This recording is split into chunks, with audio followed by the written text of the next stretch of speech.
This video sponsored by SBO School of Business Organization. இது ஒரு part time job. நம்ம வீட்ல இருந்தபடியே ஈஸியா மணி earn பண்ண முடியும். ஸ்கிப் பண்ணாதீங்க, பெரிய தப்பு. தினம் 300 ரூபாய் சம்பாதிக்க அரிய வாய்ப்பு. Instagram, Facebook பயன்படுத்த தெரிந்தால் போதும். Content post and content publishing மூலமா தினம் 300 ரூபாய் சம்பாதிக்கலாம். இந்த வேலை செய்ய 5 நிமிடம் போதும். Work training support, group communication support, all language customer live chat support, முக்கியமா சொந்தமா ஒரு பிசினஸ் ஸ்டார்ட் பண்ற அளவுக்கு உங்களால கற்றுக்கொள்ளவும் முடியும், சம்பாதிக்கவும் முடியும். இந்த வேலை வாய்ப்பு வழங்குவது 5 வருடத்திற்கு மேல ரன் ஆகிட்டு இருக்க நம்ம தமிழ்நாட்டு company school of business organisation private limited. மேலும் விவரங்களுக்கு டிஸ்கிரிப்ஷன்ல கொடுத்திருக்க நம்பருக்கு வாட்ஸ்அப் பண்ணுங்க.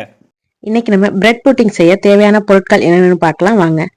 பிரெட் ஸ்லைஸ் ஒரு 8 எடுத்திருக்கேன். இதை டோஸ்ட் பண்றதுக்காக பட்டர் எடுத்திருக்கோம். இது ஆப்ஷனல் தான், நம்ம சும்மாவும் செய்யலாம், இல்லைன்னா பட்டர்ல டோஸ்ட் பண்ணிட்டு செய்யும்போது டேஸ்ட் ரொம்ப நல்லா இருக்கும். பால் 1/2 லிட்டரு, 100 கிராம் சர்க்கரை, 2 spoon custard powder, condensed milk 2 spoon, பாதாமும் முந்திரியும் சாப் பண்ணி வச்சிருக்கேன். இப்போ நம்ம எடுத்து வச்சிருக்க கஸ்டர்ட் பவுடர்லையும் கண்டென்ஸ்டு மில்க்லையும் கொஞ்சம் பால் மிக்ஸ் பண்ணி, இது காய்ச்சின பால் தான், மிக்ஸ் பண்ணி வச்சுக்கலாம் கட்டி இல்லாம. நெக்ஸ்ட் பிரெட் ஸ்லைஸ் எடுத்து அதை 4 கார்னரையும் கட் பண்ணி எடுத்துக்கலாம். இப்போ இதை கட் பண்ணியாச்சு. இதை டோஸ்ட் பண்ணி எடுத்துக்கலாம் தோசைக்கல்ல. கொஞ்சமாக பட்டர் சேர்த்துட்டு 2 சைடும் லைட்டாக டோஸ்ட் பண்ணி எடுத்துக்கலாம். ரொம்ப நேரம் வைக்க வேண்டியதில்லை, லைட்டாக வச்சாலே போதும். இந்த ஃப்ளேவர் ரொம்பவே நல்லாயிருக்கும் பட்டர் சேர்த்துருக்கிறதுனால. பட்டர் இல்லைன்னா நெய் கூட சேர்த்துக்கலாம், ரொம்பவே நல்லாயிருக்கும். இதை நம்ம டோஸ்ட் பண்ணாமையும் செய்யலாம். லைட்டாக பட்டரில் ஃப்ரை பண்ணும்போது டேஸ்ட் ரொம்பவே நல்லாயிருக்கும். இப்போ எல்லா பிரெட்டையும் நம்ம இது போல் 2 சைடும் லைட்டாக டோஸ்ட் பண்ணி எடுத்துக்கலாம். இப்போ எல்லாத்தையுமே டோஸ்ட் பண்ணி நம்ம எடுத்தாச்சு.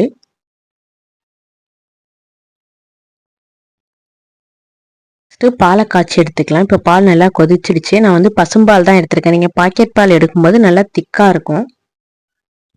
இப்போ பால் நல்லா கொதிச்சதுக்கு அப்புறம் சர்க்கரை சேர்த்துக்கலாம். நான் 100 கிராம் சேர்த்துருக்கேன். உங்கள் இனிப்புக்கு தகுந்த மாதிரிக்கு நீங்கள் கூட இல்லைன்னா கம்மியாக சேர்த்துக்கலாம். அடுத்து நம்ம கஸ்டர்ட் பவுடர் கரைச்சி வச்சுருக்கோம்னா அதையும் சேர்த்துக்கலாம். கட்டி இல்லாமல் அதில் சேர்த்து நல்லா மிக்ஸ் பண்ண ஆரம்பிச்சிடலாம். கஸ்டர்ட் பவுடர் சேர்த்ததுமே பால் நல்லா திக்காக ஆரம்பிச்சிடும். இதை நம்ம விடாமல் நல்லா கிளறிக்கிட்டே இருந்தோம்னா அடி பிடிக்காமல் இருக்கும். நல்லா க்ரீமியாக வந்ததுக்கப்புறம் நம்ம இதை ஆஃப் பண்ணிக்கலாம். உங்களுக்கு தேவைன்னா குங்குமப்பூ சேர்த்துக்கலாம், வெனிலா எசன்ஸ் சேர்த்துக்கலாம், ஏலக்காய் பவுடர் இருந்தாலும் சேர்த்துக்கலாம். நான் எதுவுமே சேர்க்கல, ஏன்னா நான் கஸ்டர்ட் பவுடர்லேயே வெனிலா ஃப்ளேவர் தான் எடுத்திருக்கேன். அதனால நான் ஏலக்காய் மற்ற எதுவுமே சேர்க்கல, வெனிலா ஃப்ளேவர்லாம். இதை நல்லா மிக்ஸ் பண்ணிக்கலாம். நல்லா கொஞ்சம் திக்காகி வரணும்.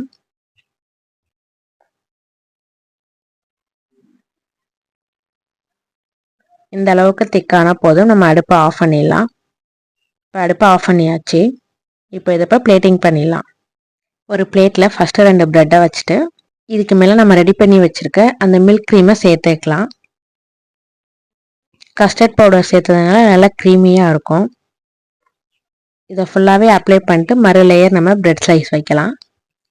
உங்களுக்கு எத்தனை லேயர் பிரெட் ஸ்லைஸ் வேணுமோ அத்தனை லேயர் வச்சுட்டு நீங்கள் அதுக்கு மேலே ஒவ்வொரு டைமும் இந்த க்ரீமை அப்ளை பண்ணிக்கலாம்.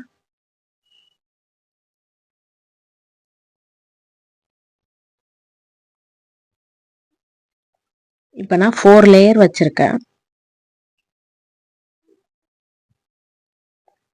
இதை ஃபுல்லாகவே அப்ளை பண்ணிவிட்டு நெக்ஸ்ட்டு கண்டென்ஸ்டு மில்கோட பால் சேர்த்து மிக்ஸ் பண்ணி வச்சுருக்கேன். அதை மேலே சேர்த்துக்கலாம். உங்களுக்கு தேவைன்னா நீங்கள் ஒவ்வொரு லேயர்லேயும் கூட சேர்த்துக்கலாம். நான் மேலே மட்டும்தான் சேர்த்துருக்கேன். கண்டென்ஸ்டு மில்க்கும் ஆப்ஷனல் தான், இருந்தால் சேர்த்துக்கலாம், இல்லாட்டி அதை சேர்க்காமே ரொம்பவே டேஸ்ட்டாக தான் இருக்கும். இப்போ இது ஃபுல்லாக ரெடி ஆயிடுச்சு. இப்போ இதுக்கு மேலே நம்ம கண்டென்ஸ்டு மில்க் சேர்த்துக்கலாம். அதோட நம்ம ஃப்ரெஷ் க்ரீம் இருந்தாலும் மிக்ஸ் பண்ணிக்கலாம். நான் பால் சேர்த்து மிக்ஸ் பண்ணியிருக்கேன். இதுக்கு மேலே நம்ம சாப் பண்ணி வச்சுருக்க நட்ஸை சேர்த்துக்கலாம். நம்மளுக்கு பிடிச்ச நட்ஸு சேர்த்துக்கலாம். நான் பாதாமும் முந்திரியும் சேர்த்துருக்கேன்.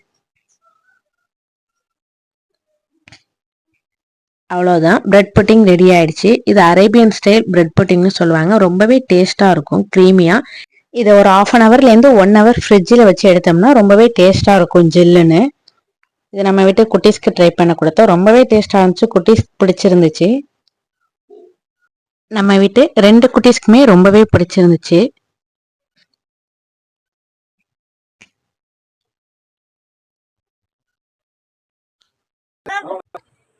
சின்ன பாப்பா நட்ஸ் மட்டும் பிடிக்காது, அதனால நட்ஸை மட்டும் எடுத்துட்டு ஒதுக்கி சாப்பிட்டாங்க.